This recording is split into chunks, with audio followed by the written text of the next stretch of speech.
नमस्कार दोस्तों, मैं doctor Sumit Shah, cancer surgeon यानी कि surgical oncologist, Prolife cancer centre and research institute Pune से।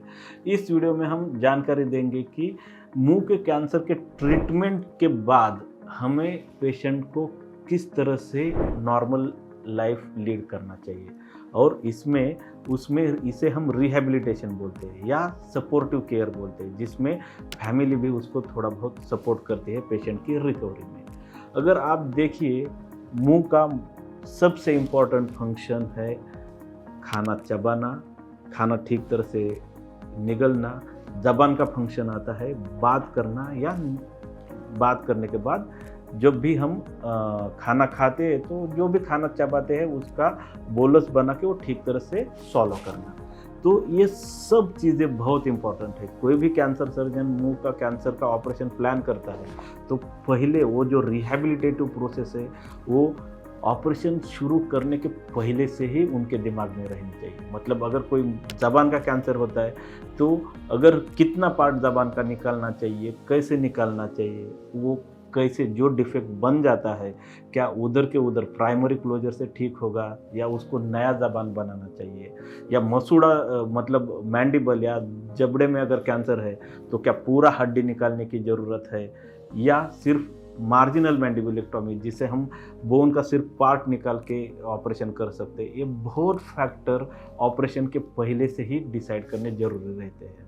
बहुत सारे पेशेंट हमारे पास ऐसे आते हैं कि पूरा आधा जबड़ा निकाला है और आके हमको बोलते हैं सर हम चबा नहीं सकते हैं, हमें पूरा मिक्सर से ही खाना खाना पड़ता है।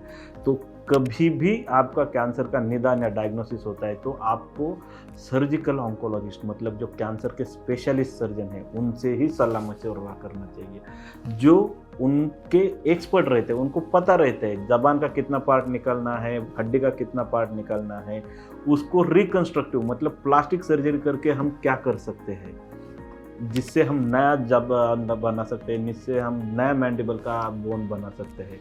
Rehabilitative procedure starts before surgery. एक बार ऑपरेशन हो जाता है तो उसके बाद आते हैं डेंटल सर्जन का रोल, जिसमें हम अगर दांत निकाले रहते हैं तो आजकल बहुत अच्छे डेंटल इम्प्लांट्स आए हैं जिससे हम पूरे नए दांत बना सकते हैं, या डेंचर्स जिसे बोलते हैं वो भी डेंचर्स हम बिठा सकते हैं, जिससे पेशेंट का खाना ठीक तरह से होना चाहिए, swallowing ठीक तरह से होना चाहिए।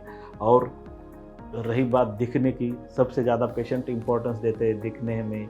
तो कोई भी सर्जरी हम प्लान करते हैं तो पेशेंट के दिखने में भी ठीक तरह से ही वो होना चाहिए। स्कार्स कॉस्मेटिक रहने चाहिए। मतलब हमारा गोल कोई भी कैंसर सर्जरी करते हैं तो पेशेंट का खाना पीना, बोलना और दिखना परफेक्टली नॉर्मल होना चाहिए, यही रहता है।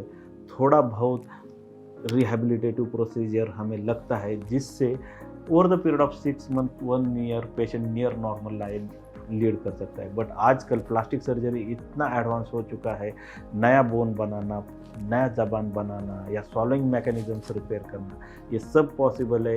ये बहुत ज़्यादा वास्ट फील्ड है। इसके बारे में आपको कुछ भी एडिशनल इन्फॉर्मेशन चाहिए या आपके कोई भी पेशेंट है जिनको रिहैबिलिटेटिव प्रोसीजर के बारे में इंफॉर्मेशन चाहिए तो आप नीचे दिए हुए कमेंट बॉक्स में कमेंट कीजिए, उसको हम हमेशा ज़रूर आंसर करेंगे और आपको जो भी मदद चाहिए वो हम ज़रूर करेंगे। धन्यवाद।